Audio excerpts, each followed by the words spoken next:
She pulled a terrified child from the mud while armed men in expensive suits just stood there watching. She didn't know the little girl was a mafia boss's daughter, or that saving her would make the most dangerous man in Chicago refuse to let her go. Clara's feet were screaming. She'd worked a double shift at Rosie's Diner, serving greasy burgers to ungrateful customers for 8 hours straight. Her sneakers had given up somewhere around hour 6, the sole flapping loose, like a broken promise. So she'd kicked them off 2 blocks ago and carried them, walking barefoot through Chicago's South Side like some kind of modern-day beggar. The rain had stopped an hour ago, but the streets were still slick.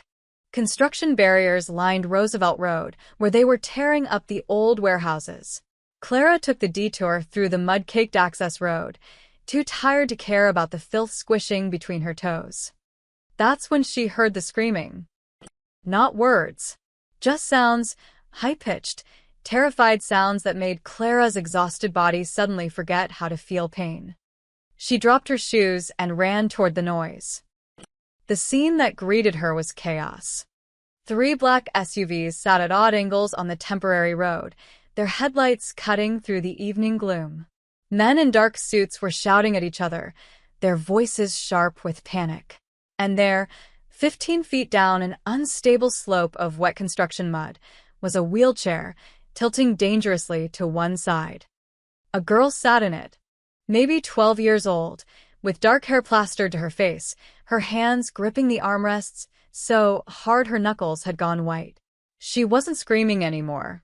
She was frozen, her mouth open in silent terror as the wheelchair slowly, inevitably, began to tip. "Get down there," one of the suited men barked. "It's too unstable, boss, the whole slope could give." "I don't care. Move." But nobody moved. They all stood there like statues, these big men in their expensive suits, watching a child sink into the mud. Clara didn't think. She just acted. She launched herself down the slope, her bare feet finding purchase, where the suited men saw only danger. The mud was cold and thick, sucking at her legs with each step. Sharp debris hidden beneath the surface, broken glass, twisted metal, bit into her soles. She ignored it. The wheelchair was tilting further now, 45 degrees and counting. The girl's eyes found Clara's, wide and brown and terrified. "I've got you," Clara gasped, even though she didn't know if she did. She grabbed the wheelchair with both hands and pulled. Nothing happened. The mud held it like a fist. Clara repositioned, braced her legs, and pulled again. Pain shot through her palms. Something sharp had opened her skin. But the chair moved an inch. Then 2 inches. The girl was making small, desperate sounds now. Clara looked into those terrified eyes and felt something fierce and protective surge through her exhausted body. "You're okay," she said firmly. "I promise. You're okay." With a sound like a giant suction cup releasing, the wheelchair came free. Clara nearly fell backward, but caught herself. The slope was giving way beneath her feet. She could feel it starting to slide. She had maybe 10 seconds before the whole thing collapsed. She unlatched the wheelchair's safety belt with shaking, bloody hands and lifted the girl. She was small, lighter than Clara expected, but dead weight in her terror. Clara held her tight and began climbing. Her feet screamed. Her hands screamed. Her lungs screamed. She climbed anyway. Hands reached down, finally, and took the girl from her arms. Clara collapsed at the top of the slope, gasping, as the wheelchair and a section of mud disappeared down the hill with a wet, rushing sound. 5 seconds later. If she'd been 5 seconds slower. "She's a child, not a symbol." Clara's own voice surprised her. She'd grabbed the nearest suited man by his lapel without even realizing it. He'd said something, made some excuse about the terrain, about protocol, and she'd just snapped. The slap came before she could stop it. Her muddy, bleeding palm connected with his face in front of everyone. The world went very, very quiet. That's when Clara looked up and really saw them. A dozen men in suits, all staring at her with identical expressions of shock. And standing among them, holding his daughter, was a man who made the air feel different just by existing. He was maybe 40, with iron gray at his temples and eyes like winter. He wore a suit that probably cost more than Clara's entire year's rent. But what made her breath catch wasn't his expensive clothes or his obvious wealth. It was the way he looked at her. Like he was seeing something he'd never seen before. Like he was recalculating everything he thought he knew about the world. The girl in his arms reached out toward Clara, making soft sounds, her fingers grasping at air. "Sir," one of the men said urgently. "We need to move." Now. The man's eyes stayed on Clara for another heartbeat. Then he nodded sharply. "Pack up. We're leaving."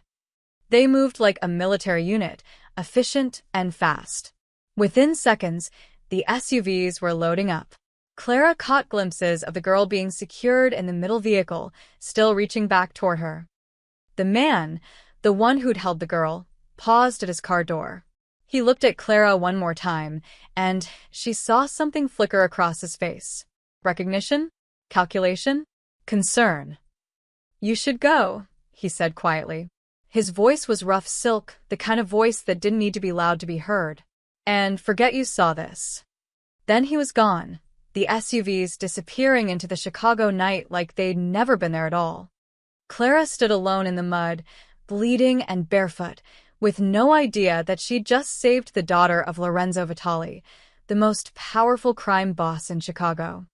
And no idea that in a building 3 blocks away, someone had photographed the entire thing. Clara's hands were shaking. She stood in the empty construction zone, watching the taillights of the SUVs disappear around the corner.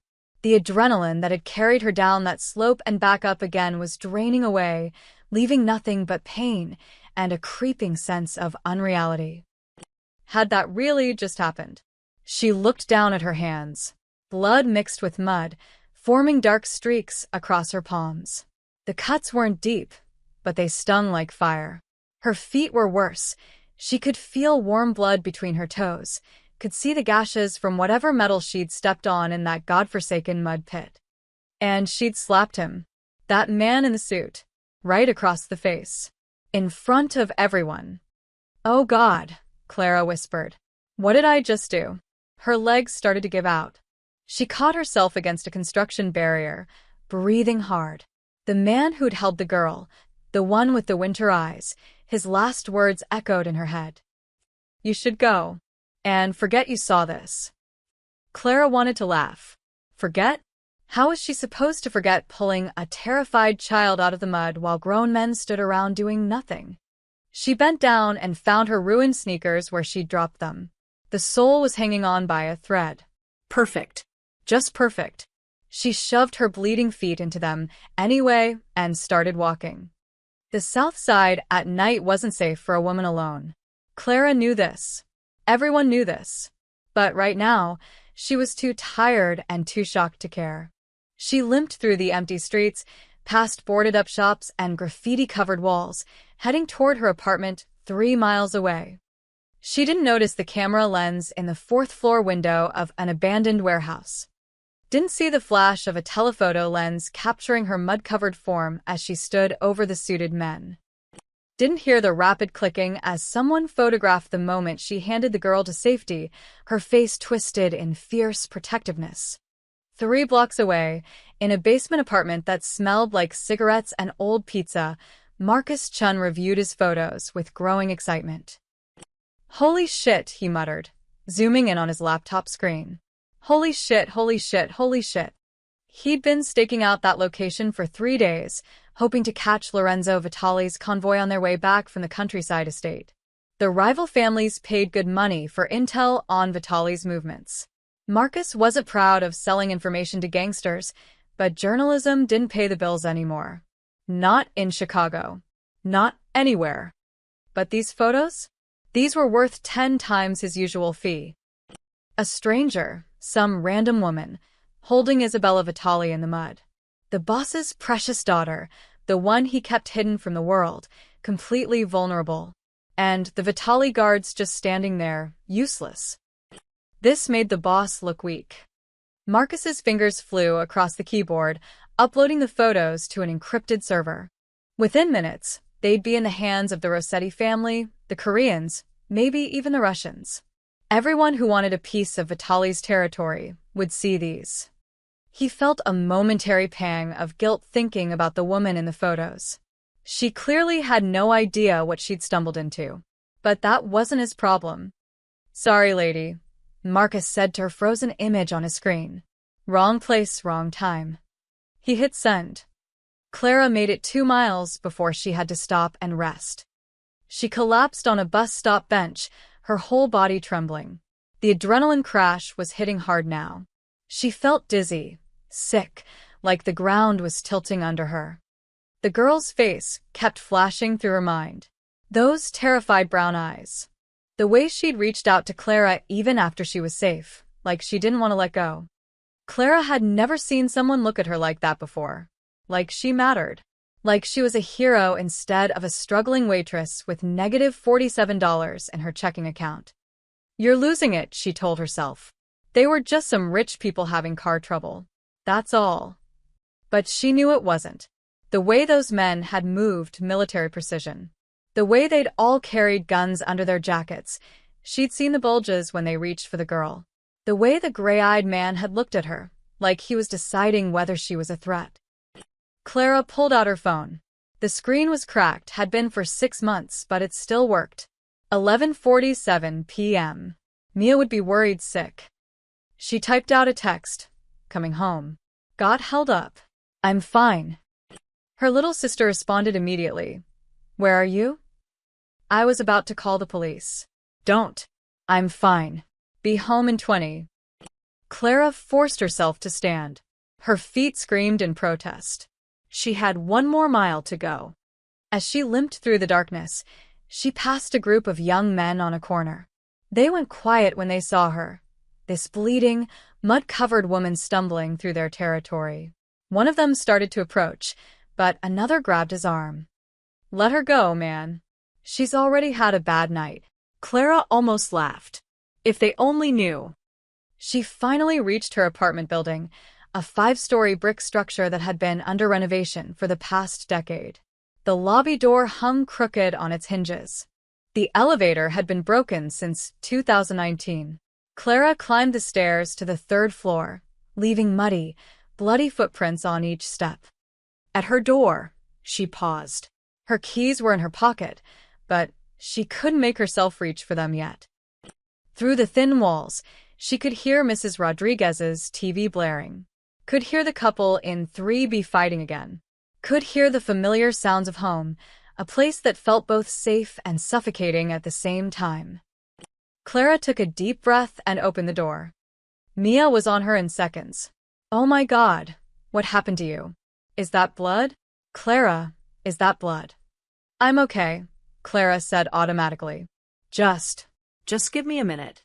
But as she looked into her sister's worried eyes, Clara had the strangest feeling, like standing on the edge of a cliff, looking down, knowing that one wrong step would send her tumbling into an abyss she couldn't see the bottom of.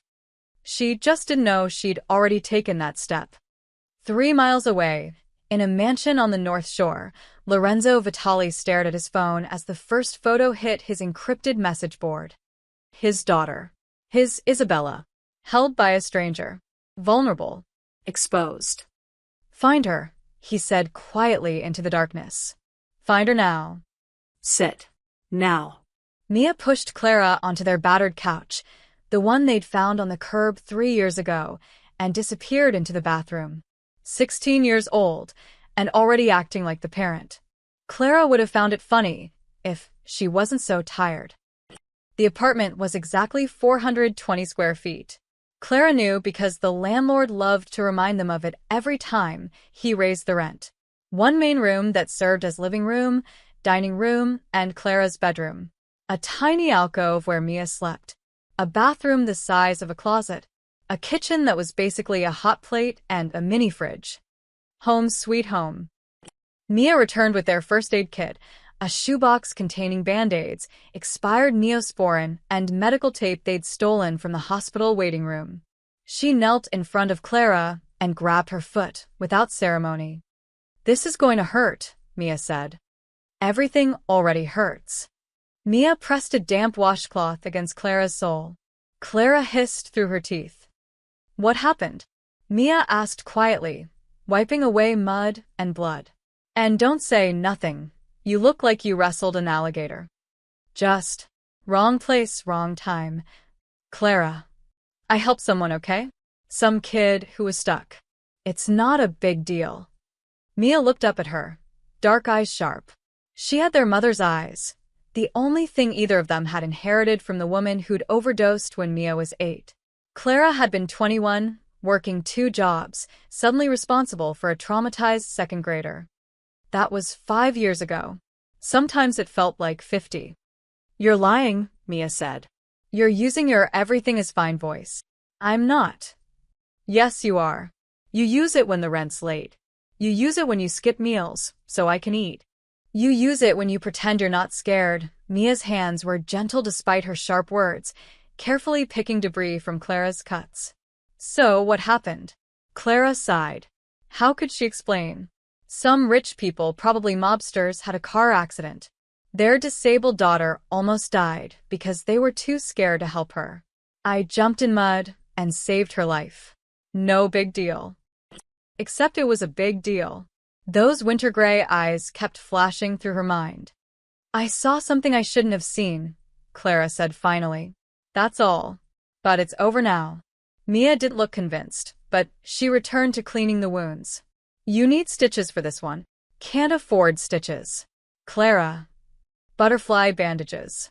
We've got some left from when you fell last year." Mia's jaw tightened, but she didn't argue. She knew the numbers as well as Clara did. They were always one emergency away from disaster. As if on cue, Clara's eyes landed on the kitchen table. Bills. Spread out like a hand of terrible cards. The red "Final Notice" stamps practically glowed in the dim light. Electric, $347, due 3 days ago. Rent, $1,200, due in 1 week. Mia's school fees, $89. Medical bills from when Mia had strep throat last month, $423. Clara's paycheck from the diner, $891 for 2 weeks of work. The math didn't work. It never worked. "Stop looking at them," Mia said softly. "We're going to lose the apartment." "No, we're not. I can pick up more hours at the—" "You're not dropping out of school." Clara's voice was sharp. "Final. That's not happening." "Then what?" "We're bleeding money, Clara. You work 60 hours a week and we're still drowning." "I'll figure it out." "I always figure it out." "By doing what?" "You're already working yourself to death." Clara didn't have an answer to that. Mia finished bandaging her feet in silence. Then she moved to Clara's hands, carefully cleaning the deep cuts across her palms. These were worse, jagged, filled with grit, and who knew what else? Definitely needed stitches. Butterfly bandages it was. "You know what the worst part is?" Clara said, watching Mia work. "Those people tonight, the ones with the stuck kid, they were mobsters. Had to be. Black SUVs, guys with guns, the whole cliché." "How do you know they had guns?" "I saw them." "Under their jackets." Clara shook her head. "And I'm thinking, these people are probably the reason this neighborhood is falling apart. They're probably the reason half the businesses on our street shut down. The reason people are afraid to walk around at night." "Clara." "They ruin everything," Clara continued, her voice rising. "They buy up properties and let them rot. They run drugs through our schools. They make it impossible for normal people to just exist. And tonight I had to—" She stopped herself. "Had to what?" "Nothing. Doesn't matter." But it did matter. It mattered that she'd saved that little girl, that she'd felt genuine fear for a mobster's daughter, that she'd looked into those terrified brown eyes and seen a child instead of a symbol. Clara stood up, testing her bandaged feet.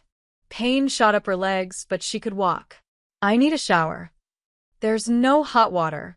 Building's boiler is broken again." "Of course it is."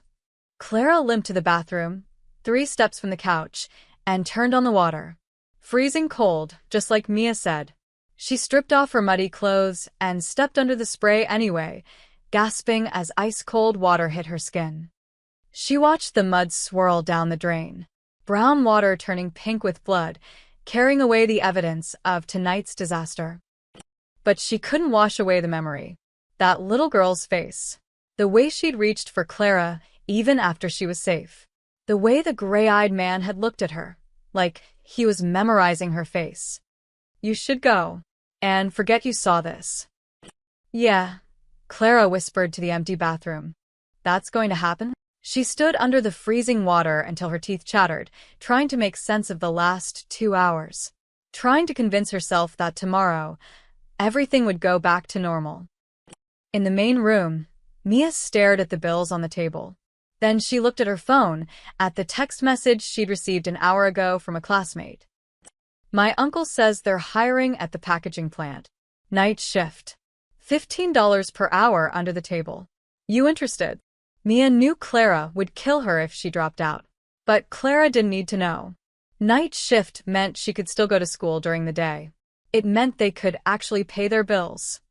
It meant Clara might stop looking so tired all the time. Mia typed back, I'm interested. When can I start? Outside their building, a black sedan pulled up to the curb. The driver kept the engine running, watching the third-floor windows. He lifted a phone to his ear. Found her. Roosevelt Gardens Apartments, Unit 3C. Name's Clara Martinez, age 26. Works at Rosie's Diner. Has a younger sister. There was a pause. Yes, sir.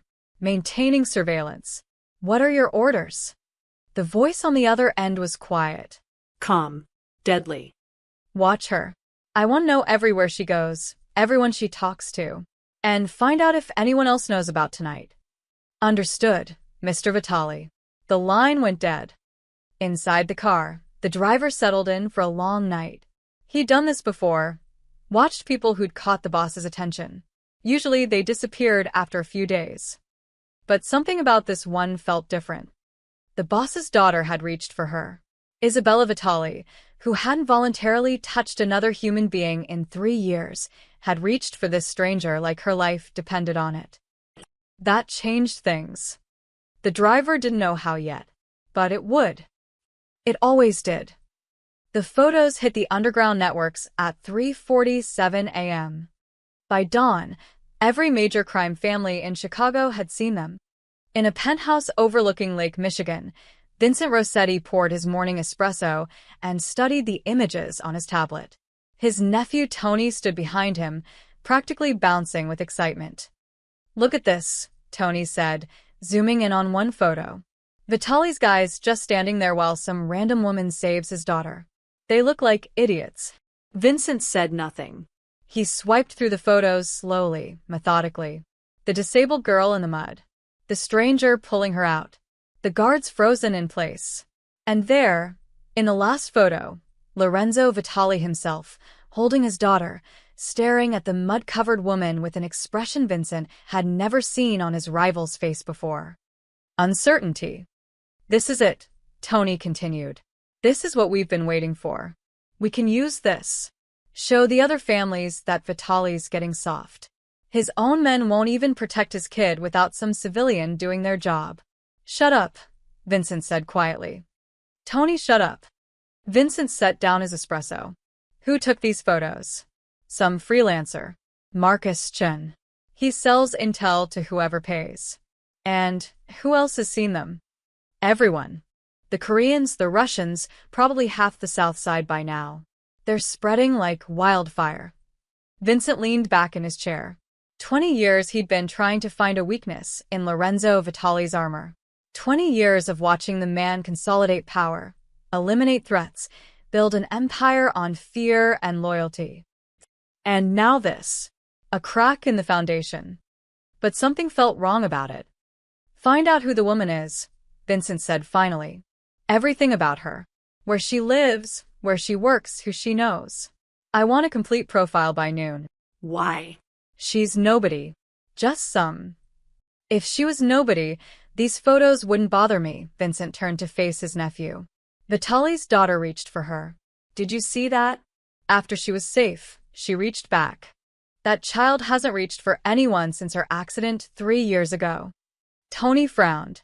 So either this woman staged the whole thing to get close to the Vitalis, which would make her very dangerous, or she's genuinely that brave and kind, which makes her even more dangerous. I don't understand. You never do. Vincent picked up his tablet again. Kindness is a weapon when you know how to use it. And if Vitaly sees value in this woman, we need to know why. Now go. I want that profile. Tony left, confused but obedient. Vincent stared at the photos for a long time after he was gone. In his business, you learn to read people by their smallest gestures. The way they held their shoulders. The tension in their jaw. Lorenzo Vitali, in that last photo, looked like a man who'd just seen a ghost. Or worse, a man who'd just seen hope. Lorenzo's estate was in chaos. You need to make a statement. His consigliere, Marcus Viti, paced the study like a caged animal. These photos, everyone's seen them. They're saying your men are incompetent. They're saying you're vulnerable. Lorenzo sat behind his mahogany desk, silent. He'd been silent for the past hour while Marcus spiraled. We need damage control.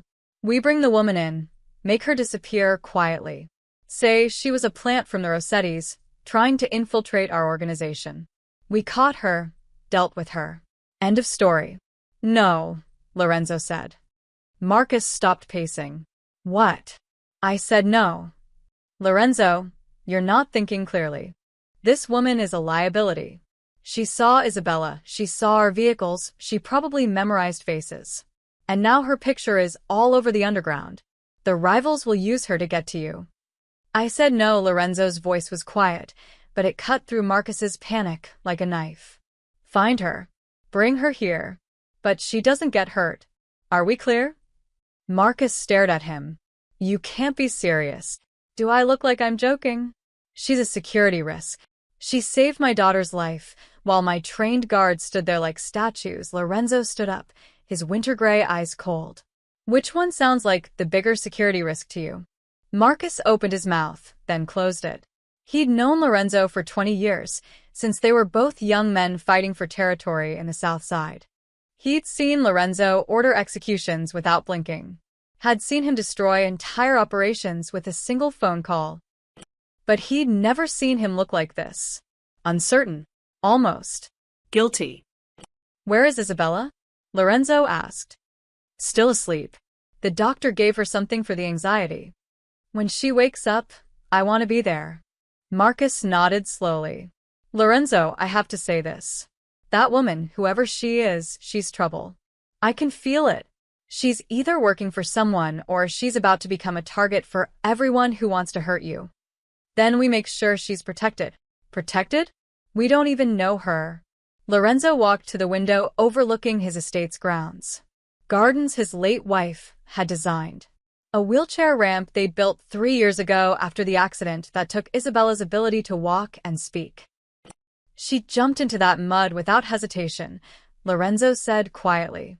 While men with guns and training stood there debating risk assessments, she just acted. When was the last time you saw someone do something without calculating what they'd get out of it? Marcus didn't have an answer to that. Find her, Lorenzo repeated. And Marcus? The men who froze last night. The ones who let my daughter sit in that mud while they worried about their suits. I want them reassigned. Desk work. Permanently. Lorenzo. They failed her. I don't accept failure when it comes to Isabella. Marcus left, his mind racing. This was bad. Lorenzo was making decisions based on emotion, not strategy. The woman had gotten under his skin somehow, and that made her the most dangerous person in Chicago. Whether she knew it or not. In Isabella's bedroom, the morning light filtered through lace curtains. She was awake. Had been for an hour. But she lay still, staring at the ceiling, her hands moving in the air above her. Signs. The language she'd learned after the accident stole her voice. Her nurse, Mrs. Alvarez, watched from the doorway, her expression troubled. Isabella's hands moved in the same pattern, over and over. Clara. Clara. Clara. Clara. Sweetie, Mrs. Alvarez said gently, coming into the room. Your father will be here soon. Are you hungry? Isabella's hands kept moving. She wasn't looking at Mrs. Alvarez. She was looking at something only she could see. The woman with kind eyes who'd pulled her from the mud. The woman whose hands bled but held her tight anyway. The woman who'd whispered, "You're okay," like a promise. Clara. Isabella had asked her name while sitting in her father's car, her hands shaking as she signed the question. One of the guards had told her father, who'd repeated it quietly. Clara. It was the first time in 3 years that Isabella had asked anyone's name. The first time she'd wanted to remember someone. Mrs. Alvarez pulled out her phone and texted Lorenzo. She's awake. And You need to see this. 2 minutes later, Lorenzo appeared in the doorway. He watched his daughter's hands move through the same pattern over and over and felt something crack open in his chest. hope. And terror. Because in his world, the things you loved were the things that got you killed. Clara woke up to someone pounding on her door. She rolled off the couch, her makeshift bed, and immediately regretted it. Every muscle in her body screamed. Her bandaged hands throbbed. Her feet felt like they'd been run over by a truck. The pounding continued. I'm coming. Clara limped to the door and yanked it open. Mrs. Chun from 3A stood there, her arms crossed, her expression suspicious.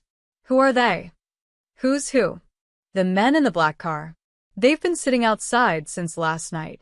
My grandson saw them. Are you in trouble? Clara's stomach dropped. What black car? Don't play stupid with me, Mrs. Chun leaned in, her voice dropping to a harsh whisper. I've lived in this neighborhood for 30 years. I know what black cars with tinted windows mean. Are you working for someone? Is this about drugs? What? No, I don't. Because if you bring that trouble to this building, if you put my family in danger. Mrs. Chun, I swear I have no idea what you're talking about. The old woman studied her face, then huffed. Stay away from my grandson. She turned and shuffled back to her apartment, muttering in Mandarin. Clara stood in her doorway, confused and increasingly worried. She walked to the window, carefully, her feet still screaming, and peered through the grimy glass. There, parked across the street, was a black sedan. Just sitting there. Engine running. Windows tinted so dark she couldn't see inside. Oh no, Clara whispered. No, no, no. The gray-eyed man's words came back to her. You should go. And forget you saw this. She hadn't forgotten. And apparently, neither had they. At Rosie's diner, things got worse. Clara showed up for her shift at noon, still limping. She'd wrapped her hands in extra bandages and worn her oldest sneakers, the ones with actual soles, but every step hurt. Rosie took one look at her and frowned. What happened to you? Fell. It's fine. You look like hell. Thanks, Rosie. You're a real confidence booster. But Rosie wasn't laughing. She pulled Clara aside between the kitchen and the counter. There were men here this morning, asking about you. Clara's blood went cold. What kind of men? The expensive kind. Nice suits, nice watches. They asked what time you work, where you live, if you had any friends who came in regularly. Rosie's eyes were hard. I told them nothing. But Clara, what's going on? Are you mixed up in something? No. I helped someone last night. That's all. Helped who? Just some kid who was stuck. I didn't know it was a big deal. Rosie studied her face for a long moment. This neighborhood, these people, you don't just help someone without it becoming a thing.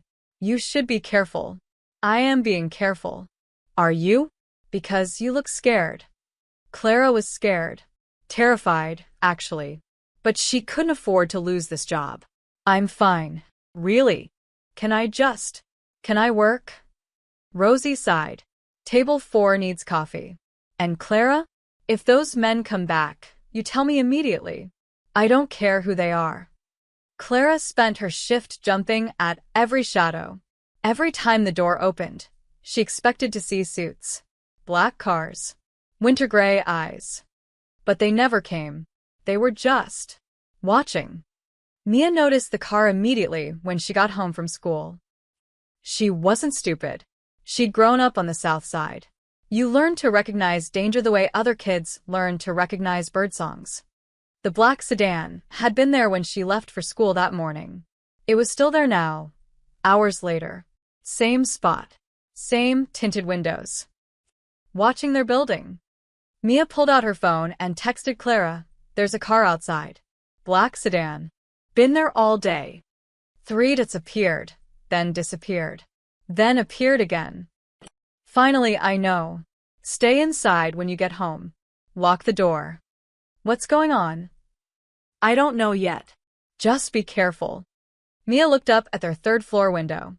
Clara was standing there, barely visible through the glass, staring down at the street. At the car. Something was very, very wrong. By evening, the whole building knew about the black car. Mr. Rodriguez from 2B confronted Clara in the stairwell. "My wife says there are gangsters watching our building because of you. I don't know anything about. We have children here. If you brought this to our home." "I didn't bring anything. I helped a kid who was stuck in mud. That's it." But Mr. Rodriguez didn't look convinced. He pushed past her, shaking his head. Clara made it back to her apartment and locked the door. Mia was sitting on the couch, her homework spread around her, but she wasn't looking at it. "Everyone's talking about you," Mia said quietly. "I know. They think you're working for the gangs. Mrs. Chin told everyone you're dealing drugs out of our apartment." "I'm not." "I know you're not." Mia's voice cracked. "But they don't. And that car is still out there." "Clara, what did you do?" Clara sank onto the couch beside her sister. How could she explain? She'd saved a child's life. That was supposed to be a good thing. A hero thing. But in this world, apparently, kindness made you suspicious.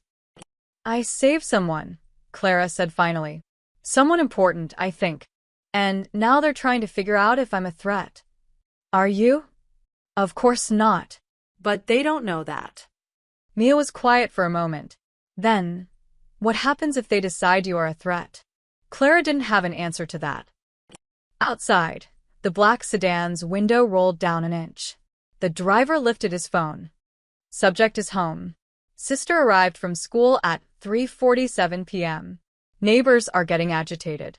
Building residents suspicious. Should we make contact?" He listened to the response, then nodded. "Understood. Maintaining surveillance. But sir, the longer we wait, the more attention we draw. Rossetti's people could be watching too." Another pause. "Yes, sir. Tomorrow morning. I'll arrange the pickup." The window rolled back up. Inside Unit 3C, Clara stood at the window again, staring down at that black car. She thought about running, taking Mia and disappearing into the city. They'd done it before, after their mother died, when social services wanted to split them up. But where would they go? They had no money, no family, no safety net. And something told her that running from these people would be the worst decision she could make. So she stood there, watching the watchers, feeling the walls close in. Her phone buzzed. Unknown number. She almost didn't answer, but something, instinct, curiosity, stupidity, made her pick up. "Clara Martinez?" The voice was male, professional, cold. "Who is this?" "Someone who wants to talk. Tomorrow morning, 8 a.m., a car will pick you up. You'll come willingly, or we'll have a problem. I'm not going anywhere with. This isn't a negotiation. Someone wants to meet you. You can make this easy, or you can make this difficult. The choice is yours." The line went dead. Clara stood there, phone pressed to her ear, listening to the dial tone. Mia looked up from the couch. Who was that? Clara turned to face her sister, trying to keep her voice steady. "We need to talk about what happens if I don't come home tomorrow. Clara, just listen. If something happens to me, you call Rosie. She has an envelope in her safe with money and instructions. You go to Aunt Linda's in Indiana. You finish school. You." "Stop it." Mia was on her feet now, tears streaming down her face. "You're talking like you're going to die." "I'm not going to die. I'm just being careful." But as Clara pulled her sister into a hug, she wondered if she was lying. Because tomorrow morning, she was getting into a car with people who could make her disappear. And nobody would even know where to look. Clara didn't sleep. She sat on the couch all night, watching the clock tick toward morning. Mia had finally passed out around 2 a.m., exhausted from crying. Clara had covered her with their one good blanket and stayed awake, planning. She'd written a letter, hidden it in her pillowcase. If she didn't come back, Mia would find it.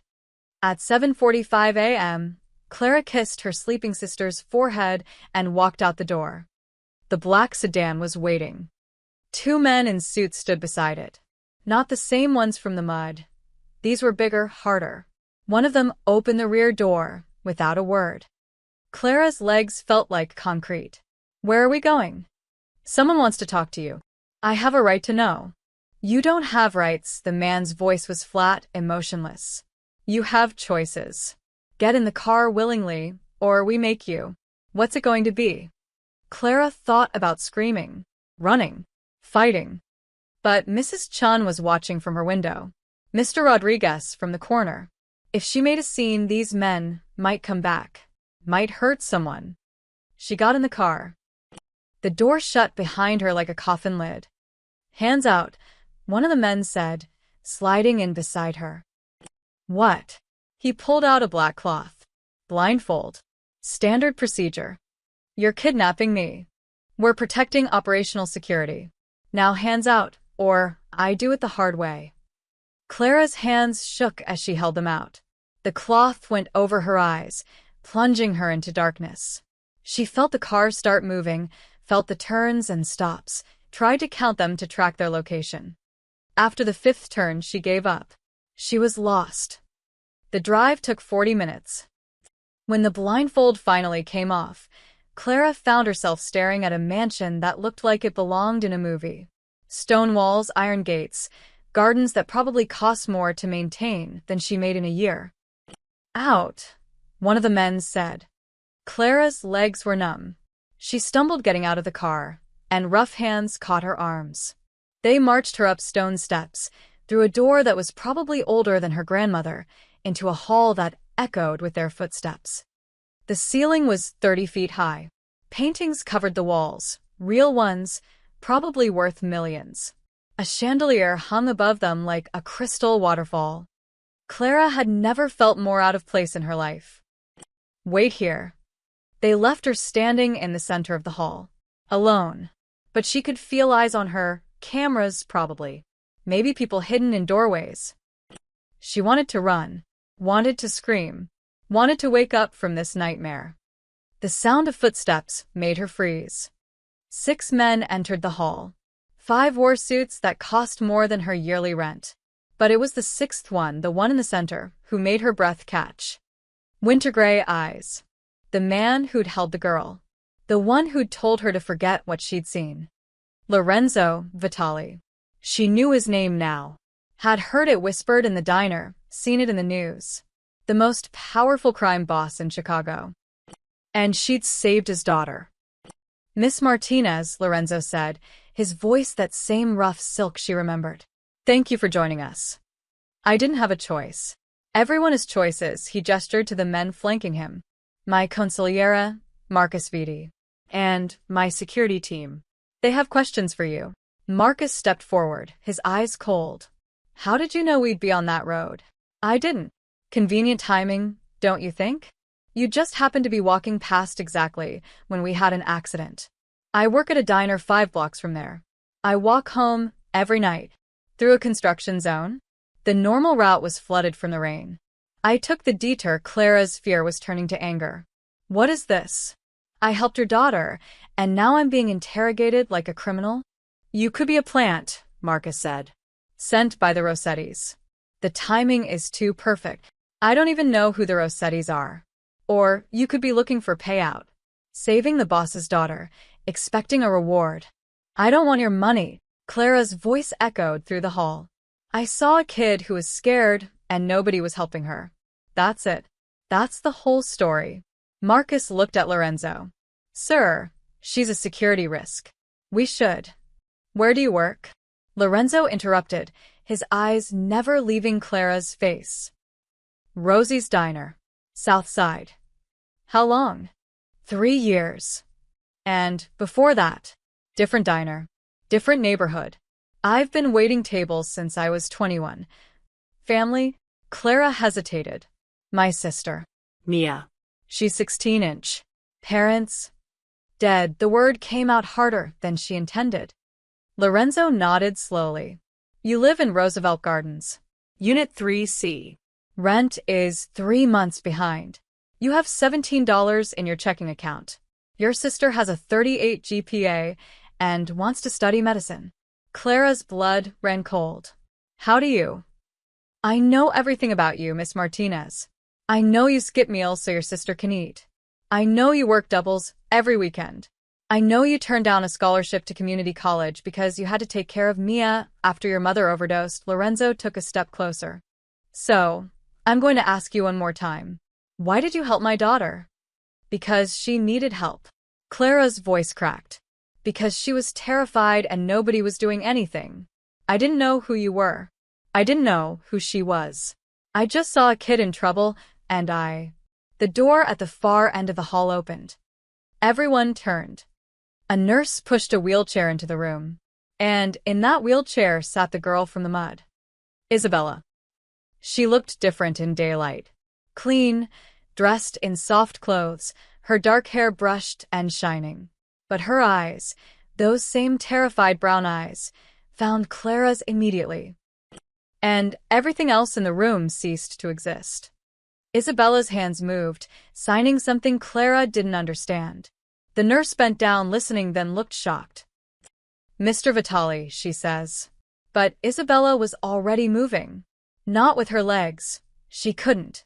But with her hands, frantically spinning the wheelchair's wheels, propelling herself forward. Toward Clara. The security team tensed. Marcus moved to intercept. Don't, Lorenzo said quietly. Isabella rolled right up to Clara and stopped. Her hands were shaking as she reached up. Clara didn't think. She just knelt down and took those small hands in her bandaged ones. Isabella's eyes filled with tears. Her hands squeezed Clara's with surprising strength. The hall was silent. You could have heard a pin drop. She hasn't touched anyone voluntarily in 3 years, the nurse whispered. Not since the accident. Lorenzo stared at his daughter. At this stranger who'd somehow broken through walls that therapists and doctors and endless specialists couldn't crack. Marcus looked between them, his expression troubled. Sir. Everyone out, Lorenzo said. Sir, I really think. Out. Now. The security team filed out. Marcus hesitated, then followed, throwing one last suspicious glance at Clara. The nurse wheeled toward the door, but Isabella's hands moved frantically, signing something. She wants me to stay, the nurse translated. Fine. Everyone else out. When the door closed, it was just the 4 of them. Lorenzo, Isabella, Clara, and the nurse bearing witness. My daughter, Lorenzo said slowly, seems to think you're important. Clara looked down at the girl holding her hands. I just didn't want her to be scared. Why? Because nobody should be that scared. Ever. Something shifted in Lorenzo's eyes. You have no idea what you've walked into. Then maybe you should explain it to me. Lorenzo almost smiled. Almost. You have courage, Miss Martinez. Stupid courage, but courage nonetheless. Is that what this is about? You brought me here to tell me I'm stupid? I brought you here to decide whether you're a threat or an asset. And Lorenzo looked at his daughter. Isabella was still holding Clara's hands, her whole body relaxed in a way he hadn't seen since before the car accident that stole her ability to walk and speak. That, Lorenzo said quietly, depends on what happens next. Lorenzo's studies smelled like leather and old money. Marcus paced in front of the desk like a trapped animal. This is a mistake. You've said that 3 times already. Lorenzo poured himself a whiskey. It was barely noon, but after the scene in the hall, He needed it. Because it's true. That woman is a liability. The photos are everywhere. Every family in Chicago has seen them. They're using it to make you look weak. I am aware. Are you?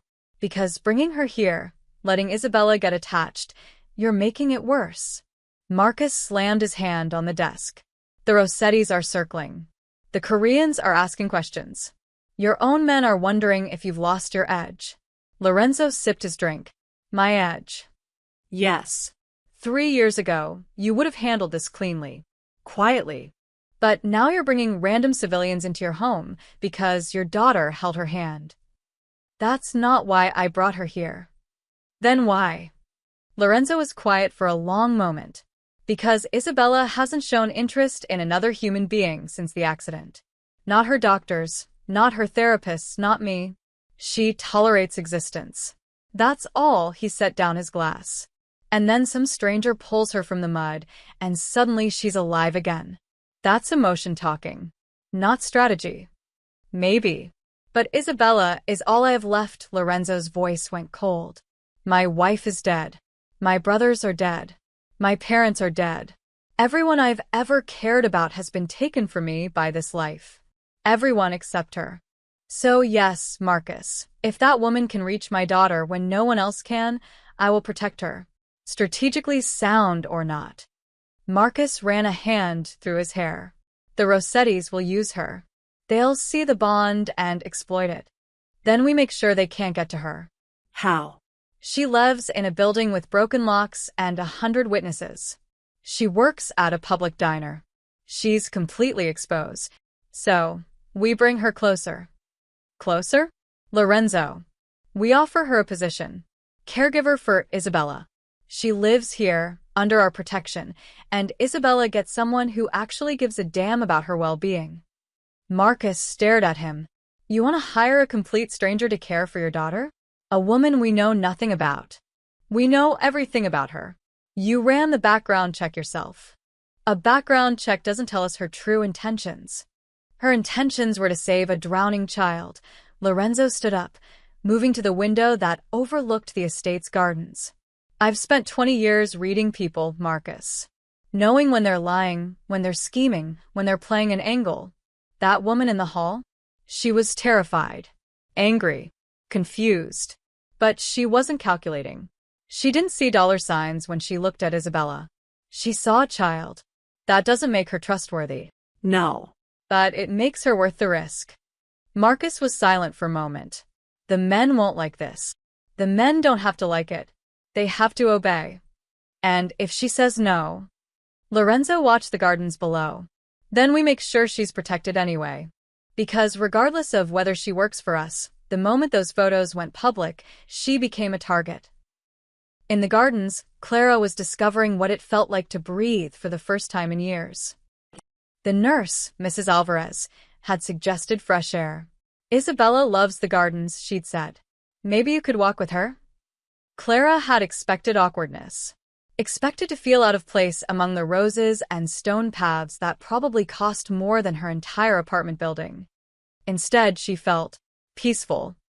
Isabella's wheelchair rolled smoothly on the paved paths. The girl kept looking up at Clara, her face holding an expression somewhere between wonder and relief. So, Clara said, unsure how to talk to someone who couldn't talk back. This is nice. Way nicer than my neighborhood. We've got one park with broken swings and drug dealers. You've got, she gestured around. This. Isabella's hands moved. Signing something. I don't know sign language, Clara admitted. Sorry. Isabella paused, then pointed at a rose bush. Then at Clara. Then at herself. The rose bush is like us. Clara guessed. Isabella shook her head. She pointed at the roses, then made a gesture, like she was picking one. Then she mimed getting hurt. Oh. Pretty, but dangerous? Isabella nodded enthusiastically. Clara laughed. Yeah. That tracks. Especially for this place. She knelt beside the wheelchair. Can I ask you something? Why did you reach for me? Back in the hall. Isabella's hands moved slowly, deliberately. She pointed at her chest, at her heart. Then she pointed at Clara's chest. Then she brought her hands together, interlocking her fingers. Connected? Clara whispered. You felt connected to me? Isabella nodded. Clara felt her throat tighten. When was the last time anyone had wanted to be connected to her? Not out of obligation or necessity, but just because. I felt it too, Clara said quietly. When I saw you in that mud, I didn't think. I just knew I had to help you. Isabella's smile was like sunrise. They walked, Clara walking, Isabella rolling, through the gardens for an hour. No words, just gestures and glances and a strange, instant understanding that neither of them could explain. Clara showed Isabella how to make a whistle with a blade of grass. Isabella showed Clara where the fish pond was, pointing excitedly at the koi swimming beneath the surface. It was simple, easy, natural. Like they'd known each other for years instead of hours. From his study window, Lorenzo watched them. She's good with her. Mrs. Alvarez had appeared beside him, following his gaze. I've been Isabella's nurse for 2 years. I've never seen her like this. Like what? Happy. The word hit Lorenzo harder than it should have.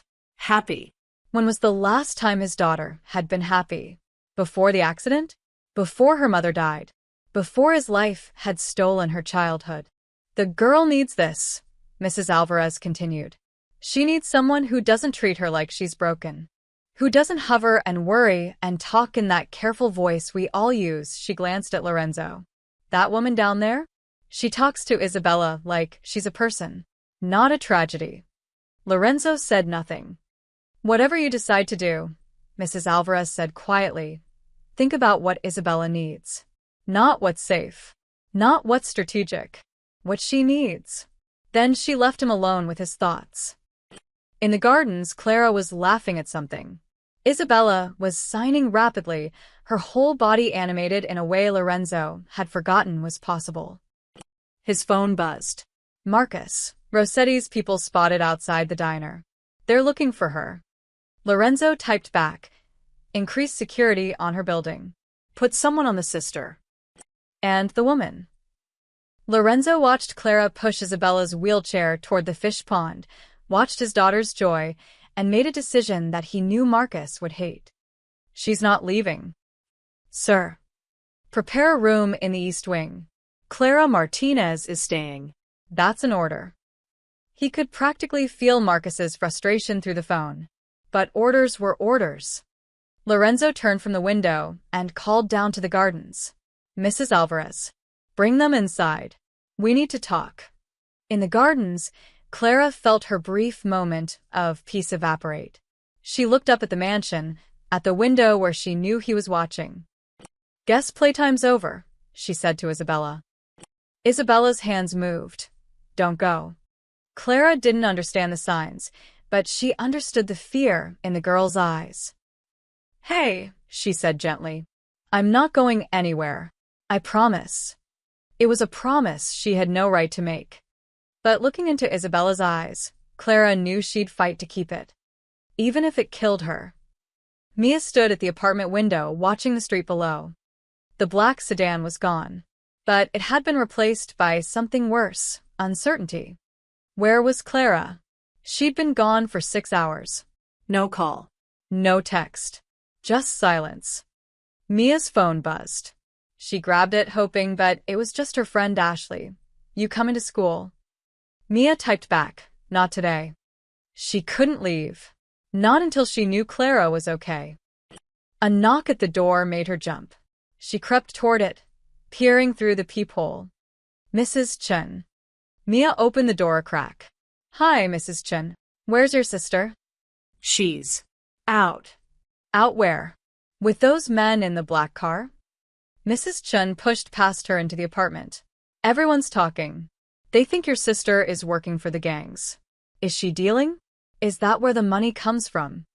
We're not dealing anything. Then explain the cars. Explain the men asking questions. Mrs. Chen crossed her arms. My grandson saw 3 different cars this morning. Different cars. All watching this building. That's not normal, Mia. I don't know what to tell you. Clara helped someone and suddenly. Helped who? Who did she help that brings this kind of attention? Mia didn't have an answer. Mrs. Chen's expression softened slightly. Look, I'm not trying to be cruel. But I have family here. My grandson, my daughter. If your sister brought danger to this building, we need to know. She didn't bring anything. She was in the wrong place at the wrong time. That's what they all say. Mrs. Chen headed for the door. Tell your sister to be careful. People are watching. And not just the men in the cars. When she left, Mia sank onto the couch, Clara's letter clutched in her hand. The one she'd found in the pillowcase. If you're reading this, something happened. Call Rosie. Go to Aunt Linda's. Don't try to find me. Please be okay, Mia whispered to the empty apartment. Please. At Rosie's diner, chaos was brewing. Where's Clara? A regular customer asked. She's never missed a shift. Rosie wiped down the counter, her jaw tight. She called in sick. But Clara hadn't called. Hadn't texted. Had just vanished. Rosie tried her number again. Straight to voicemail. The lunch rush was brutal without Clara. Only 2 servers on the floor, orders backing up, customers getting cranky. But Rosie's mind wasn't on the diner. It was on the men who'd come in that morning. Different men than yesterday. These wore leather jackets instead of suits. Had neck tattoos instead of expensive watches. You know a Clara Martinez? The one with a scar had asked. She work here? Rosie had countered. You tell me. Never heard of her. The man had smiled, cold, predatory. That's funny. Because we heard she works here every day. Lunch shift. Real reliable girl. He leaned over the counter. But she didn't show up today. You know where she is? No idea. See, that's interesting. Because she didn't show up at home either. Her little sister's all alone, wondering where big sister went. His smile widened. Makes you think something bad might have happened. Rosie had grabbed her baseball bat from under the counter. Get out of my diner. We're just asking questions. And I'm just telling you to leave. Now. They'd left. But Rosie knew they'd be back. She pulled out her phone and dialed a number she hadn't called in 5 years. It rang 4 times before a gruff voice answered. Rosie? That you? I need a favor, Tommy. You never call unless you need something. What is it? One of my girls is in trouble. Missing. And there are people looking for her. Bad people. What kind of bad people? The kind with expensive suits. And the kind with neck tattoos. Both. Tommy was quiet for a moment. Jesus, Rosie. What did your girl do? I don't know. But I need you to ask around. See what the streets are saying. This is gonna cost you. I know. I'll make some calls. Rosie hung up and stared at the diner's front door, waiting for Clara to walk through, praying she would. 3 blocks away, Vincent Rossetti's nephew Tony sat in an unmarked van with 2 of his men. She's not at the diner, one reported. Hasn't shown up all day. What about the apartment? Just the sister. Looks scared out of her mind. Tony drummed his fingers on the dashboard. Vitaly took her. We don't know that. Where else would she be? Those photos went viral in our world. He had to make a move. Tony smiled. Which means she's valuable. More valuable than we thought. So what do? We watch. We wait. And when she surfaces, because she will surface, we grab her. Tony pulled out his phone, scrolling through the photos again. Uncle Vincent wants to know why Vitaly cares about this woman. We're going to find out. And if Vitaly's protecting her, then we send a message. Show him that protection doesn't mean shit when we want something. Back at the apartment, Mia's phone finally rang. Unknown number. But she answered anyway. Hello? Mia? Clara. Relief flooded through her. Oh my God. Where are you? Are you okay? I'm fine. I can't tell you where I am, but I'm safe. Safe? There are men watching our building. Mrs. Chin thinks you're a drug dealer. Rosie called looking for you. I know it's bad. But listen. No, you listen. You left a goodbye letter in your pillowcase. I thought you were dead. Clara's voice cracked. I'm so sorry. I didn't mean to scare you. But things are complicated. Complicated how? The people I helped. The ones from last night. They want to talk to me about something. It might take a few days. A few days? Clara, we can't afford. I know. But this might actually help us.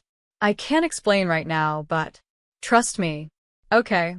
Mia wanted to scream. Wanted to cry. Wanted to reach through the phone and shake her sister. Are you in danger? No. I promise. Actually. I'm safer than I've been in a long time. That doesn't make any sense.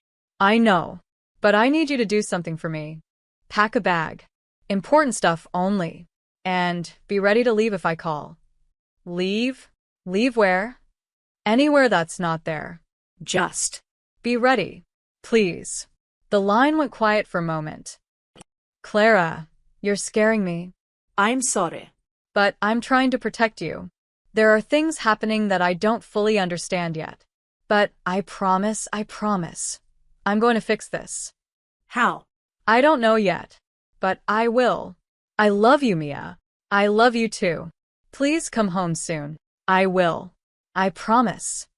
The line went dead. Mia sat in the empty apartment, surrounded by overdue bills and broken promises, and started packing a bag. Outside, 3 different cars watched the building. One belonged to Lorenzo's men, assigned to protect the sister. One belonged to the Rossettis, waiting for an opening. And one belonged to someone else entirely, someone who'd been watching the story unfold and saw an opportunity. The powder keg was building. All it needed was a spark. Night fell over the Vitali estate like a heavy curtain. Lorenzo sat alone in his study, a glass of whiskey untouched on his desk. The room was dark except for the lamp casting long shadows across the walls. He'd sent Clara to a guest room in the East Wing, given her clean clothes, food, privacy. Mrs. Alvarez was watching over her, making sure she didn't try to run. Not that she could. The estate was surrounded by guards. Cameras everywhere. No one got in or out without Lorenzo knowing. But that wasn't the problem. The problem was what to do with her now. Lorenzo pulled up his phone, scrolling through encrypted messages. Marcus had compiled a threat assessment. It wasn't pretty. Rossetti's confirmed watching her building. Koreans asking questions through channels. Russians waiting to see our move. Every family in Chicago is watching to see how we handle this. Recommendation: eliminate the liability. Clean. Quiet. Make it look like an accident. Message sent. We protect our image above all else. Lorenzo stared at those words. Eliminate the liability. 3 years ago, he wouldn't have hesitated. Someone became a problem, you solved it. Permanently. That's how you survived in this world. But 3 years ago, his wife had been alive. Isabella had been walking, talking, laughing. 3 years ago, he'd still believed in clean solutions. He closed his eyes and saw the accident again. His wife's car crushed. Isabella trapped in the back seat, her spine shattered. The doctors saying she'd never walk again. Never speak again. The way Isabella had retreated into herself afterward, like a flower closing up. Silent. Distant. Present but not really there. And then today. Lorenzo opened his eyes and looked toward the East Wing. Today, Isabella had laughed. He'd heard it from the gardens while talking to Marcus. A real laugh, bright and genuine. The sound had stopped him mid-sentence. He'd gone to the window and watched Clara pushing Isabella's wheelchair along the path, both of them bent over something, a ladybug on a leaf. Clara had been making exaggerated faces, and Isabella was laughing silently, her shoulders shaking with joy. When was the last time he'd seen that? 2 years? 3.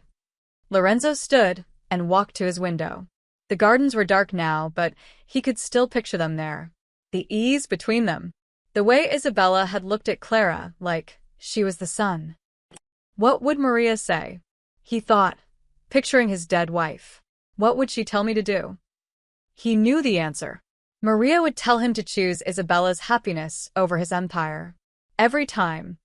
But Maria had never understood that the empire was what kept Isabella safe. The power, the fear, the reputation.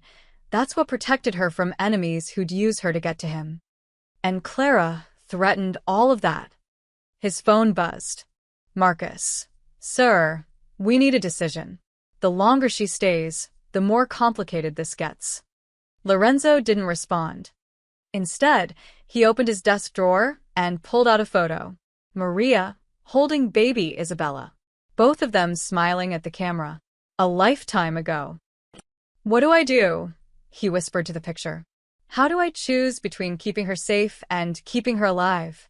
Because that's what Clara represented. Not just safety, life. The spark that had been missing from Isabella's eyes for 3 years. A knock at the door interrupted his thoughts. Come in. Mrs. Alvarez entered, her expression troubled. She's asking for you. Clara? Isabella. She won't settle down. Keeps signing Clara's name. She wants to know if Clara is staying. Lorenzo rubbed his face. What did you tell her? That I don't know. Because I don't. Mrs. Alvarez met his eyes. Are you really going to send that girl away? After what I saw in the gardens today? It's not that simple. It's exactly that simple. Your daughter is happy for the first time in years. You want to take that away from her. I want to keep her safe. Safe isn't the same as alive, Lorenzo. Mrs. Alvarez's voice was gentle but firm. Isabella has been surviving, not living. You know the difference. Lorenzo said nothing. That girl down the hall. She doesn't care about your money. Doesn't care about your power. She looked at Isabella and saw a child who needed help. Nothing more, nothing less. Mrs. Alvarez moved toward the door. You have until morning to decide. But know this, whatever you choose, Isabella will remember. And so will you. She left him alone with his ghosts. 3 miles away, in the back room of a Korean barbecue restaurant, Vincent Rossetti met with 2 of his best men. She's still at the estate, Tony reported. Our guy on the inside confirmed it. East wing, 3rd floor. Interesting. Vincent studied the building blueprints spread across the table. Vitali's keeping her close. That means she matters. So we grab her? Not yet. She's too protected there. Vincent tapped the blueprints. But according to our source, Isabella has therapy appointments. Twice a week. Downtown clinic. They have to leave the estate for that. Tony grinned. A moving target. Exactly. Next session is Thursday morning. Convoy will be smaller. Can't draw too much attention in daylight downtown. That's when we make our move. And do what with her? Vincent was quiet for a moment. We see what makes her so special to Vitali. See if we can use her to negotiate. And if she's not useful, he shrugged. Then she's a message. Show Vitali that keeping civilians close makes him vulnerable. What if Vitali fights back? He will. But that's the point. We make him choose between protecting his image and protecting her. Either way, we win. Tony pulled out his phone, showing the mud photos again. I still don't get it. She's nobody. Why risk a war over her? Because she's not nobody to Isabella. Vincent stood, rolling up the blueprints. And Isabella is everything to Lorenzo. So yes, Tony, we're going to risk a war. Because the man who's controlled Chicago for 20 years just showed his weakness. A disabled girl and a poor waitress. Exactly. And we're going to exploit both. Back at the estate, Clara couldn't sleep. The room they'd given her was bigger than her entire apartment. The bed was softer than anything she'd ever felt. But she lay awake, staring at the ceiling, her mind racing. What was she doing here? What was happening to Mia? What had she gotten herself into? A soft knock made her sit up. Come in. The door opened. Isabella rolled in, wearing pajamas, Mrs. Alvarez pushing her wheelchair. She insisted, Mrs. Alvarez said apologetically. Wouldn't sleep until she saw you. Isabella's hands moved frantically. She wants to know if you're leaving, Mrs. Alvarez translated. Clara looked at the girl's frightened eyes. I don't know. More signing. She says please don't go. She says. She says you make her feel safe. Clara's throat tightened. You make me feel safe too. Isabella smiled. That sunrise smile that made everything else fade away. Can I ask you something? Clara said to Mrs. Alvarez. What happens to people who get close to this family? Mrs. Alvarez's expression darkened. Nothing good. Lorenzo's wife died in a car accident that may not have been an accident. His brothers were killed by rival families. Everyone he loves becomes a target. So, if I stay, you become a target too. And so does your sister. Clara looked at Isabella, at that hopeful, innocent face. She'd never had a real choice. She'd stopped having choices the moment she jumped into that mud. Tell him I'll stay, Clara said quietly. But only if my sister is protected too. I'll let him know.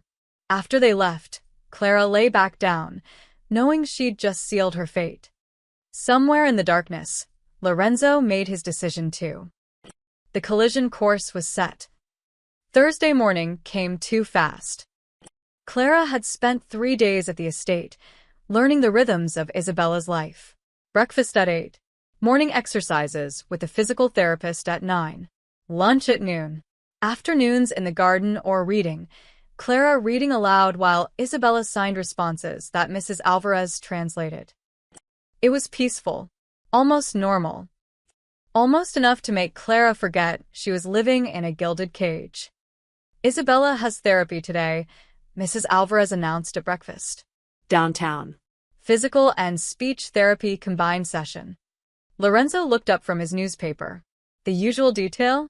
Yes, sir. 2 guards, myself, and the driver. I want to go, Clara said. Everyone turned to stare at her. Clara cleared her throat. If that's okay. Isabella seems calmer when I'm around. Right.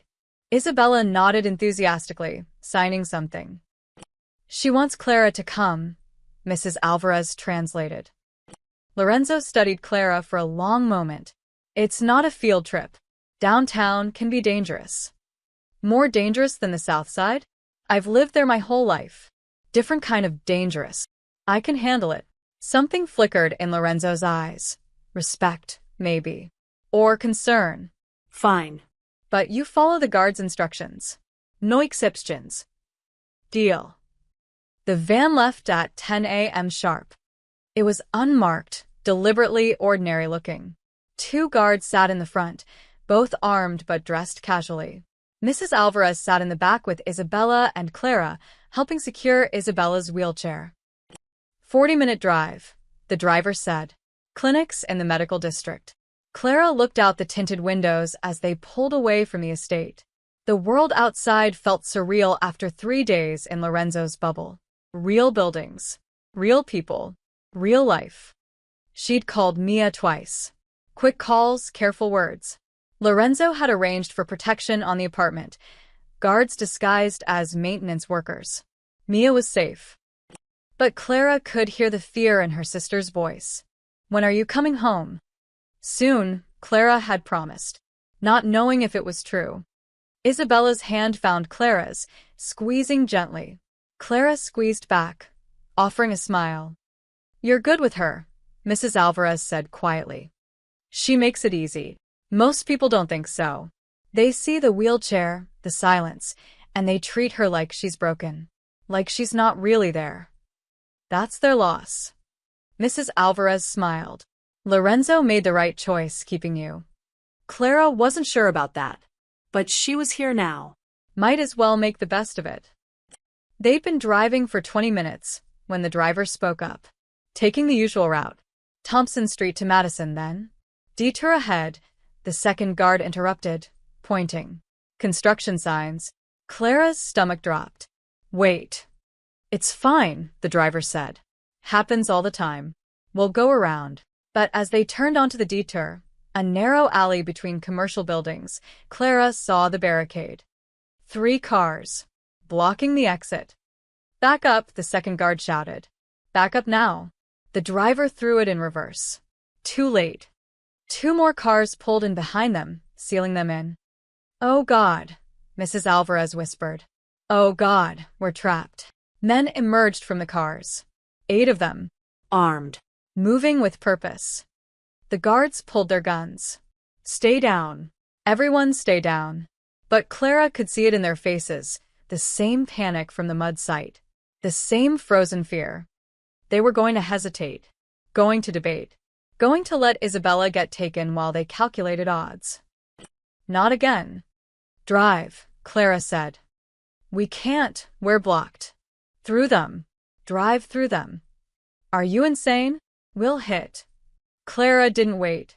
She lunged forward, shoving the driver aside, and grabbed the wheel. "What the hell are you?" She slammed her foot on top of his, crushing the gas pedal. The van lurched forward with a roar. "Jesus Christ!" The guard in the passenger seat grabbed the dashboard. The men in front of the barricade dove aside. The van hit the first car, a sedan, with a sickening crunch of metal. The windshield spiderwebbed. The van kept going. "Clara!" Mrs. Alvarez screamed. Clara gritted her teeth and held the wheel steady, her heart hammering. The van scraped past the sedan, tires screaming, side mirrors shattering. Gunfire erupted behind them. The rear window exploded. "Stay down," Clara shouted, not letting go of the wheel. "Keep your heads down." The driver had recovered enough to take back control, his foot still on the gas. They burst out of the alley onto the main street, narrowly missing a city bus. "Go, go, go," the second guard yelled, twisting to look behind them. "They're following." 2 cars peeled out of the alley in pursuit. Clara scrambled back to Isabella, throwing herself over the wheelchair to shield her. Mrs. Alvarez was pressed against the wall, her face white with terror. Isabella was signing frantically, scared, panicked gestures. "You're okay," Clara gasped, her hands shaking. "I've got you. You're okay." The driver was weaving through traffic, running red lights, the pursuing cars staying close. The second guard had his phone out, shouting into it. "Code red. Downtown Medical District. We're under attack." "How far to the estate?" Clara demanded. 20 minutes. Too long. Way too long. "The police station," Mrs. Alvarez said suddenly. "On 5th Street. 3 blocks from here." "They won't follow us into a police station," the driver realized. He cranked the wheel hard, taking a corner so fast the van tilted on 2 wheels. Isabella's wheelchair slid. Clara grabbed it, using her body to keep it stable. The police station appeared ahead, a fortress of concrete and glass. The driver didn't slow down, just aimed straight for the front entrance where patrol cars were parked. The pursuing cars peeled off, disappearing into side streets. The van screeched to a stop in front of the station. Cops immediately swarmed them, guns drawn. "Federal case. Federal case," the guard shouted, holding up his phone. "Call this number." Now. Chaos erupted. Questions, demands, confusion. But Clara wasn't paying attention to any of it. She was focused on Isabella, whose hands were shaking, whose eyes were filled with tears. "Hey," Clara whispered, pulling her close. "We're safe now. You're safe. I promise." Isabella clung to her, silent sobs racking her small body. The second guard was on the phone with someone, Lorenzo, probably, explaining what happened. Clara caught fragments. Ambush. Blocked in. She drove through. Saved them. Mrs. Alvarez sat against the van wall, crying softly. They tried to take her. They were going to take Isabella. But they didn't, Clara said firmly. They didn't get her. She's right here. 30 minutes later, Lorenzo's personal convoy arrived. He emerged from the lead vehicle like a storm, all controlled fury and deadly calm. His eyes found Clara first, still holding his daughter, and something unreadable crossed his face. Then he turned to his guards. "Get them home," he said quietly. "And someone tell me exactly how my daughter ended up in an ambush 3 blocks from her therapy clinic." The guards looked at each other, then at their feet. "It was Clara," Mrs. Alvarez said, her voice still shaking. The guards froze. Just like at the mud. They were going to let those men take Isabella while they figured out what to do. But Clara, she wiped her eyes. Clara grabbed the wheel and drove us through the blockade. She saved Isabella. Again, Lorenzo's eyes returned to Clara.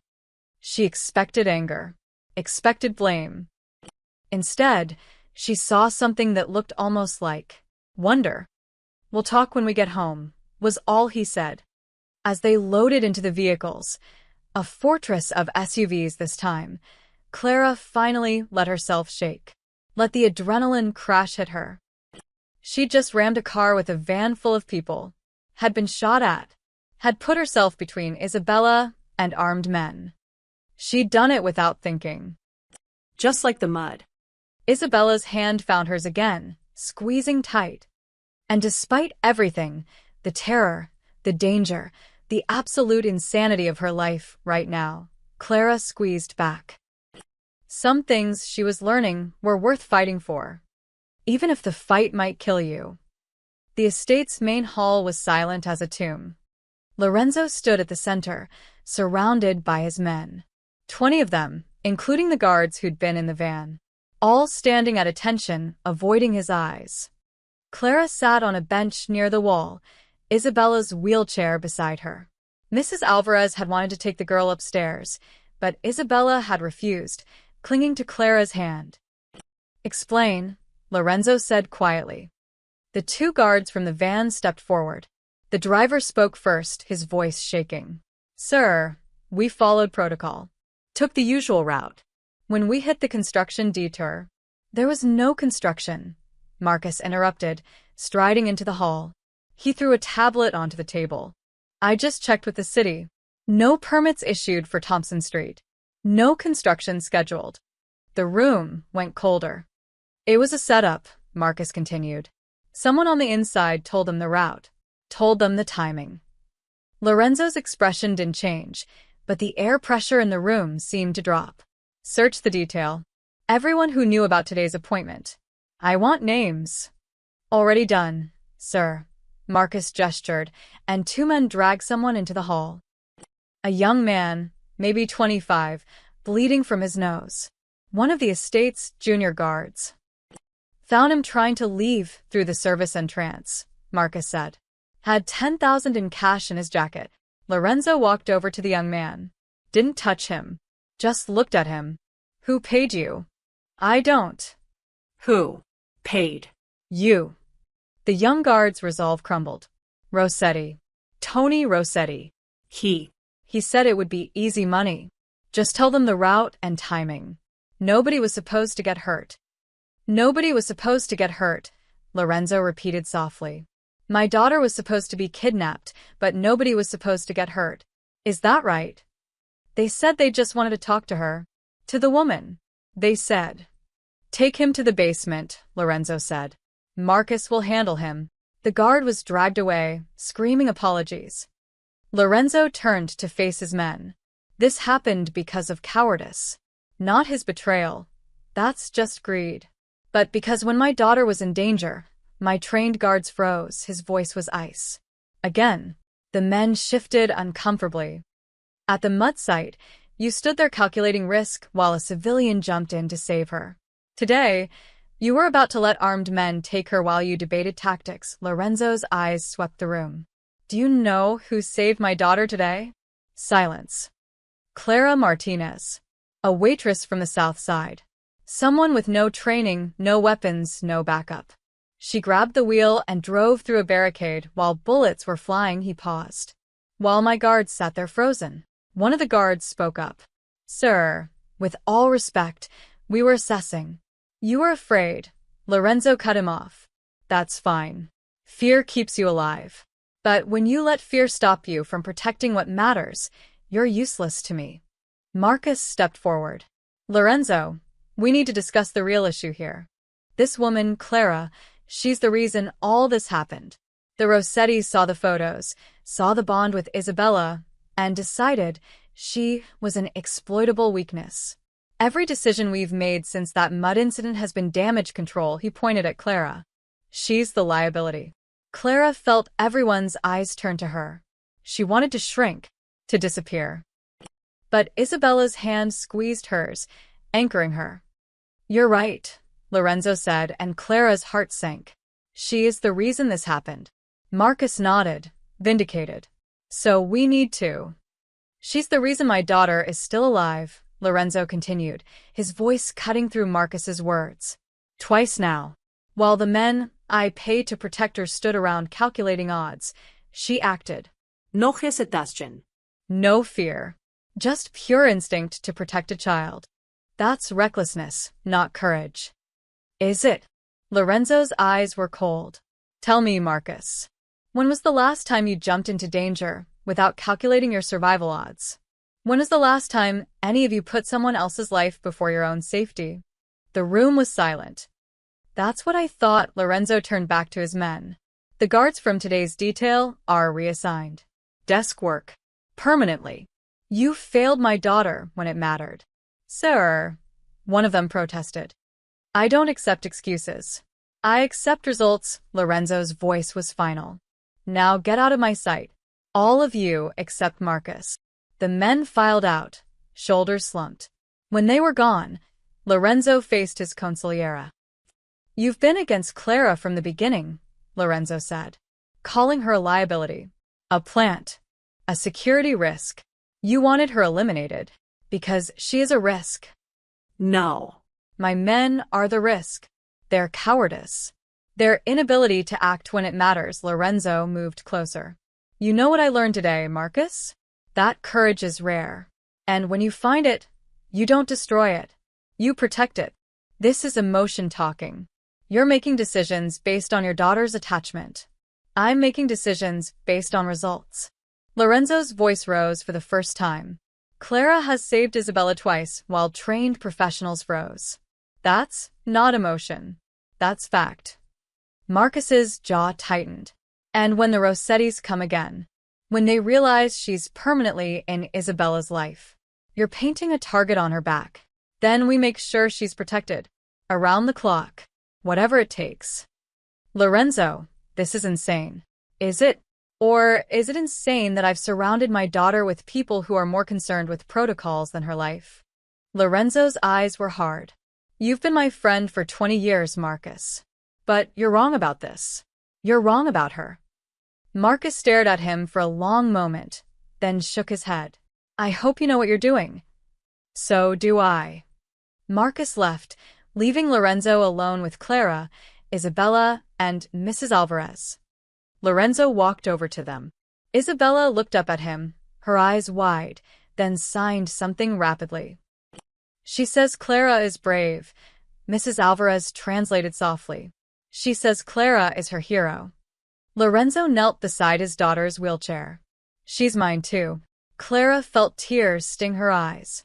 I just did what anyone would. No, Lorenzo interrupted. You did what no one else did. Including me. He looked at her directly. I've been trying to protect Isabella by building walls around her, hiring the toughest men, creating the strongest fortress. But I realize now that's not protection. That's prison. Sir. From now on, you stay close to Isabella. Not as a guest. Not as a temporary solution. Lorenzo's voice was firm. You're her caregiver. Her protector. Whatever you need, your sister protected, money for bills, education for Mia, it's done. No questions asked. Clara couldn't speak. Couldn't breathe. But you need to understand what this means, Lorenzo continued. The moment you accept you're part of this family, and that makes you a target. Not just from rivals, but from everyone who wants to hurt me. I know, Clara whispered. Do you? Because there's no going back from this. Your old life, it's gone. Your sister will be relocated somewhere safe. You'll live here. You'll be watched. Protected. But also trapped. Isabella's hand tightened in Clara's. Clara looked at this little girl who'd somehow become the most important person in her world. This child who'd reached for her when no one else did. Who'd trusted her when she had every reason not to. I'm already trapped, Clara said quietly. The moment I pulled her from that mud, my old life ended. So yes, I accept. Lorenzo nodded slowly. Then welcome to the family, Clara Martinez. God help us all. 2 weeks later, Clara stood in front of a mirror in her new room at the estate. The woman staring back was the same face, same scars on her hands from the mud, but everything else had changed. She wore simple clothes, nothing fancy. Lorenzo had insisted she didn't need to dress like his staff. "You're not an employee," he'd said. "You're family. Family." The words still felt foreign on her tongue. A knock at the door pulled her from her thoughts. "Come in." Mia burst through, dropping her backpack and launching herself at Clara. "Oh my God, this place is insane. There's a library bigger than our old apartment. And the kitchen, Clara, they have 3 refrigerators. 3-inch. Clara laughed, hugging her sister tight. "How was the first day at the new school?" Weird. Good weird, though. "The teachers actually care. The books aren't falling apart. And nobody's dealing drugs in the bathroom." Mia pulled back, studying Clara's face. "You look different." "Different how?" "Less tired. Like you're actually sleeping for once." Clara smiled. "I am. 8 hours a night. It's revolutionary." The truth was more complicated. Yes, she slept better. Had regular meals. Didn't worry about rent or bills. But she'd traded one kind of exhaustion for another, constantly being on guard, aware that danger could come from anywhere. Lorenzo had been true to his word. Within days of Clara accepting her new role, things had shifted. He'd called a meeting of his organization, his entire network, and made an announcement that rippled through Chicago's underworld. "Clara Martinez is under my protection. She is Isabella's caregiver and part of my family. Anyone who touches her answers to me." The message was clear. She was untouchable. Marcus had arranged for Mia's transfer to a prestigious prep school on the north side. Full scholarship, anonymous donor. Mia didn't need to know the money came from a crime boss. She just needed to know she was finally getting the education she deserved. "Isabella wanted me to give you this," Mia said, pulling out a folded piece of paper. She drew it in art therapy. Clara unfolded it carefully. A crayon drawing. 2 figures standing in a garden. One tall, one in a wheelchair. Both smiling. Above them, Isabella had written in careful letters, "My hero." Clara's throat tightened. "I'll put this on my wall. She really loves you, you know. It's kind of amazing to watch." The feeling's mutual. Mia sat on Clara's bed, a massive 4-poster that could probably sleep 6 people. "So this is really happening? You're staying here?" Most of the time. Lorenzo said I can visit our old neighborhood when I want. With guards, obviously. "And you're okay with this? Living in a mansion with the mob?" Clara thought about that. A month ago, I would have said no way. But now. She looked at Mia's healthy color, the light in her eyes that came from not worrying about where her next meal would come from. "Now I think I'm exactly where I'm supposed to be." 3 days later, word reached Lorenzo that the Rossettis had withdrawn their men from the south side. Vincent Rossetti had sent a message through channels, no further action against the Martinez woman or the Vitali family at this time. It wasn't an apology. It wasn't even a truce. Just a strategic retreat. Tony Rossetti, apparently, had been disciplined for the botched kidnapping attempt. The young guard who'd betrayed Lorenzo had been found in the river. A message to anyone else thinking about selling information. The Korean and Russian families had backed off too, content to watch and wait. Clara had become radioactive, too risky to touch, too protected to exploit. In the underground networks, whispers spread. The mud rescuer is family now. Vitali claimed her. Some said it was a sign of weakness, Lorenzo getting soft over a civilian. Others said it was brilliant, showing his organization that loyalty was rewarded, that courage mattered more than pedigree. Clara didn't care what they said. She only cared about the little girl who signed her name every morning with a smile. On a quiet Sunday afternoon, Lorenzo stood at his study window, watching the estate's lake shimmer in the sunlight. Below, Clara pushed Isabella's wheelchair through the grass. They'd moved off the paved paths, something Mrs. Alvarez would scold them for later, and were heading toward the water's edge. Isabella was signing enthusiastically, probably telling some story. Clara was laughing, responding with exaggerated gestures that made Isabella's shoulders shake with silent laughter. It looked so normal, so peaceful. Lorenzo knew it was an illusion. Danger still lurked. The Rossettis would try again eventually. Other rivals would probe for weaknesses. His world didn't allow for happy endings. But watching them now, this brave woman and his precious daughter, he felt something he hadn't felt in 3 years. Hope. Marcus appeared beside him, following his gaze. She's good for Isabella. Yes. The men are starting to accept her. They see how Isabella has changed. Good. Marcus was quiet for a moment. I was wrong about her. Lorenzo glanced at his old friend. I know. You realize what you've done, don't you? By making her family, you've shifted the entire power dynamic. Our rivals will adjust their strategies. Some might see it as an opportunity. Let them try. Lorenzo's voice was calm, certain. Clara drove through a barricade to save my daughter. She jumped into mud when train guards froze. She's earned her place here. Earned by courage, not blood. Sometimes courage matters more than blood. By the lake, Clara had stopped the wheelchair. She was pointing at something in the water, probably the koi swimming near the surface. Isabella was leaning forward, delighted. The mud was long gone from Clara's hands. The cuts had healed to faint scars. But the moment that started it all, that desperate rescue in the rain-soaked construction zone, had permanently altered the trajectory of all their lives. Lorenzo had spent 20 years building an empire on fear and power. One woman had reminded him that sometimes the strongest protection wasn't walls or weapons.